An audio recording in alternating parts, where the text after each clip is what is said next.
Olá, meus irmãos umbandistas, tudo bem? Preparei essa aula que vocês estão aqui hoje para assistir com muito carinho, com muita responsabilidade, com muita transparência e com muita objetividade. Meu principal objetivo era sintetizar os principais itens para que você tenha uma noção de quando for montar sua empresa, quando for planejar sua empresa, você possa passar por essas etapas. Então são 3 aulas e uma aula bônus. Meus irmãos umbandistas, vamos iniciar a primeira aula. Primeira aula nós vamos falar do problema, como costumamos chamar o problema de dor. Essa dor tem que ser tratada, tem que ser visualizada, tem que ser medida. Então todo esse passo a passo nós vamos estar visualizando nessa aula de hoje. Pessoal, então vamos iniciar nossa aula. Então pegue seu caderninho, anote no seu notebook, anote no seu celular. O importante é fazer algumas anotações. Porque essa aula ela vai ser objetiva, nós vamos fazer uma análise do que é montar uma empresa no Brasil no momento da pandemia, quais são os pontos que nós temos que ter atenção e, acima de tudo, qual o risco que você está correndo em abrir uma empresa.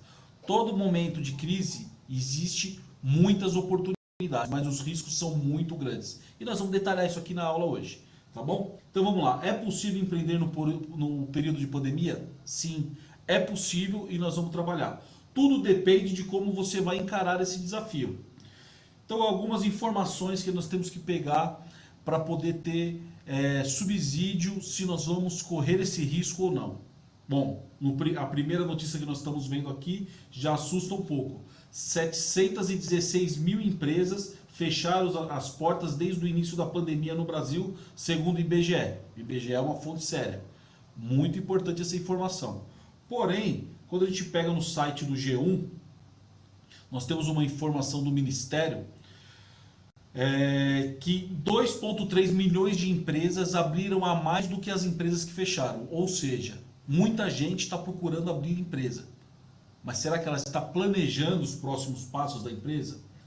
O e-commerce brasileiro, o que é o e-commerce? É as vendas pela internet, certo?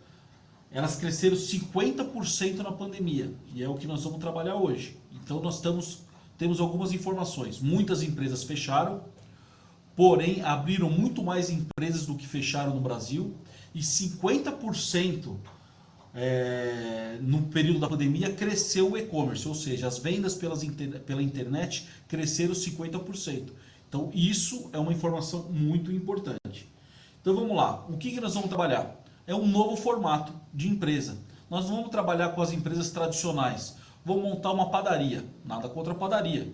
A padaria pode ser uma startup, mas o modelo de negócio é diferente.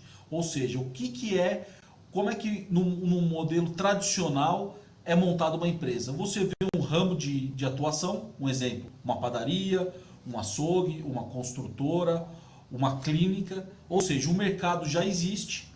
Você vai montar uma empresa para disputar aquele mercado, certo? Uma startup é um modelo de negócio diferenciado, ou seja, ela começa pequenininha, ela identifica um grande problema, que nós vamos trabalhar daqui a pouco, ela identifica um problema, que a gente chama de dor, então é uma dor que ela tem que ser resolvida e as pessoas pagarem para que essa dor seja resolvida. Esse é o primeiro princípio. Então vamos lá trabalhar aqui no que está nesse texto. Startup é uma empresa jovem com um modelo de negócio repetível, ou seja, essa dor ela tem que ser constante. Não que seja constante todos os dias, mas ela tem que ser repetível. Então, é uma dor que você tem hoje, daqui 1 mês, 2 meses, 3 meses ou algumas semanas, essa dor volta para as pessoas e depois volta novamente. Certo? Ela tem que ser escalável, ou seja, ela tem que alcançar muitas pessoas. Por isso nós vamos trabalhar na internet, por isso no e-commerce. Nós temos que alcançar muitas pessoas para resolver essa dor de muitas pessoas. Então, ela sendo repetível e escalável, ela já está dentro de um formato de uma startup. Qual é outra característica de uma startup? Num cenário de incerteza. Nós estamos num cenário de incerteza? Com certeza. Nós estamos numa pandemia onde a incerteza é constante. Ou seja, essa dor existe, ela pode ser escalável, porque nós vamos trabalhar na internet, e ela está num processo de incerteza. E a solução, então, novamente vou ler aqui. startup com um modelo de negócio repetível, escalável em um cenário de incerteza e soluções a serem desenvolvidas, certo? Embora não se limite apenas a negócios digitais. Não necessariamente você precisa trabalhar com o e-commerce. É que com o e-commerce a gente consegue alavancar, a gente pode deixá-la escalável, certo? Uma startup necessita de uma inovação para não ser considerada uma empresa de modelo tradicional. Ou seja, como eu estava falando de uma padaria. A padaria é o modelo tradicional. Como que a gente pode deixar uma inovação? Inovação não é uma coisa inédita, mas é como você pode deixar ela mais atraente, como você pode deixar ela mais preparada para que isso possa ter um diferencial e que ela resolva uma dor, certo? Então, esse é o modelo de uma startup. Então, resumidamente, é uma empresa que tem uma empresa jovem, começa pequenininha, ela tem que ter modelos repetíveis, ela tem que ter uma dor repetida, que a gente vai curar essa dor, entre aspas. Ela tem que ser escalável e ela tem que estar num processo de incerteza que nós estamos vivendo, um cenário de incerteza.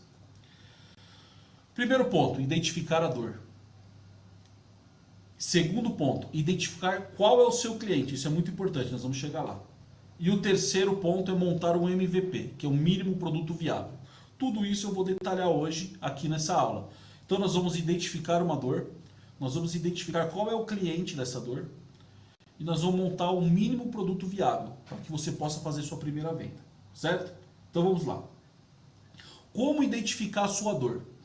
Então eu estou trazendo aqui um exemplo de um sapato feminino. Normalmente o pé das mulheres é um pouquinho menor do que o dos homens e tem mulheres que têm um pé menor ainda, 33, 34, existe uma grande dificuldade de você encontrar um sapato número 33, porque já é um número muito próximo de um sapato de uma criança.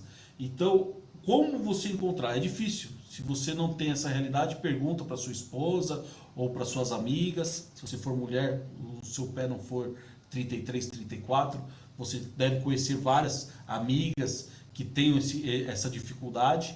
E o homem, se você não tem essa noção, é só por aqui para a gente esboçar a aula. Você pergunta para alguém, você vai ver. É uma grande dificuldade encontrar esse número de sapato. Então é uma dor? É uma dor. Então vamos supor que eu tenha um pé número 33 e eu não consigo encontrar sapatos para mim, certo?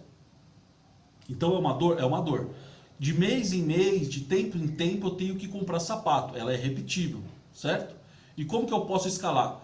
Quantas pessoas no mundo, ou no Brasil, ou na sua cidade, ou no seu bairro, tem esse problema? Isso é uma questão que nós vamos ter que validar essa dor. Nós vamos ter que verificar na sua comunidade, no entorno da sua comunidade, como que a gente pode validar essa dor. Quantas pessoas têm esse mesmo problema desse exemplo, certo? E as pessoas pagariam para utilizar a sua ferramenta digital para poder comprar um sapato 33, 34? Isso é só um exemplo. Então vamos lá. A dor existe? Ela existe. A gente sabe da dificuldade de comprar um sapato número 33, 34. Essa dor, como que a gente valida essa dor? Nós temos que conversar com as pessoas no entorno para poder validar. Será que é uma dor somente minha ou é uma dor que muitas pessoas têm? Então você pode fazer uma pesquisa de mercado. Então como é que você faz uma pesquisa de mercado? Hoje tem várias ferramentas. Primeira, a mais simples de todas, conversando com as pessoas. Você vai, pega uma pranchetinha, você conversa com as pessoas, na sua família, tem alguém que tem dificuldade de encontrar número 33, 34, tal. Às vezes você pode encontrar a mesma dificuldade de números muito altos, muito grandes. Então número 45, sei lá.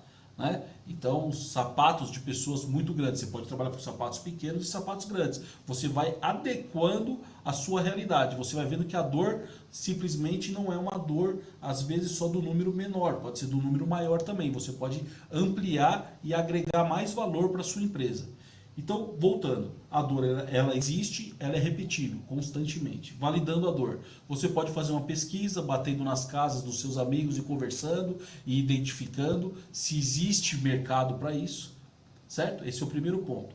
Quando você validou, você pode fazer, como eu estava falando, por caderninho, você pode entrar pelo Google e fazer uma pesquisa, existe essa possibilidade, né? Você criar um formulário, encaminhar por e-mail, por WhatsApp para as pessoas. Você pode criar um grupo de WhatsApp, você pode fazer questionamentos no Facebook, no Instagram. Enfim, você tem que levantar numericamente essas informações, que existem pessoas que têm a sua dor, certo? As pessoas têm essa dor, isso não quer dizer que elas vão comprar, então nós vamos ter que validar se as pessoas pagariam. Então, primeira etapa da pesquisa é levantar as pessoas que têm esse problema. Segunda etapa dessa pesquisa, que num outro momento, depois que você levantou, de 100 pessoas, 30 pessoas têm essa dor. Bom, então vamos trabalhar com o número dessas 30 pessoas. Essas 30 pessoas, elas pagariam para resolver esse problema? Porque às vezes a pessoa fala, ah não, eu não encontro, ou eu já tenho um lugar que eu compro constantemente, e isso não me interessa, não pagaria para ter uma empresa que me indicasse alguns clientes. Ou não, ou as pessoas podem falar, poxa, eu só compro numa mesma loja, só tenho sempre o mesmo modelo, e aí tendo um aplicativo, uma plataforma, um site, onde as pessoas me apresentem outros tipos, outros modelos de sapato, isso me interessa. Então você vai ter que validar se as pessoas pagariam pela sua empresa. A sua empresa é uma empresa que vai vender sapatos de número 33, 34. Ou se você, na validação da dor, viu que também números maiores, pode ser uma empresa que vai vender números pequenos e números grandes. Aí você vai adequando. Estou aqui só num raciocínio. As pessoas pagariam, dessas 30 pessoas, 20 pessoas pagariam, por exemplo. É um número considerável, certo? Ou pelo menos 50% dessas pessoas, ou 30%, você vai ter que analisar. Por quê? Porque isso é uma amostra que você está pegando. Você está pegando uma amostra de uma sociedade. Você está pegando seus amigos, ou você está fazendo uma pesquisa no Facebook, que são pessoas que você conseguiu alcançar, mas a internet te leva para o Brasil como um todo. Por isso que é importante a gente trabalhar aquela informação do e-commerce, nesse exemplo que eu estou te dando. Não necessariamente precisa ser pela internet, mas é importante que ela seja escalável. Então a internet facilita isso. Você pode vender esse produto seu, essa sua plataforma, site, o aplicativo, para Manaus. Então a pessoa se filia à sua plataforma, paga lá R$2, R$3 por mês para ter acesso, ou ela te paga uma comissão em cima de cada venda. E aí você negocia, você monta seu modelo de negócio, é o próximo passo. Nós não estamos entrando ainda no modelo de negócio. Essa é uma preocupação muito importante que você tem que ter. Primeiro, quando você for validador, não pense na solução. Pense somente na validação da dor. Então você está validando se a dor existe, se outras pessoas têm essa dor também, e se as pessoas pagariam por essa dor. Então você pega essa amostragem.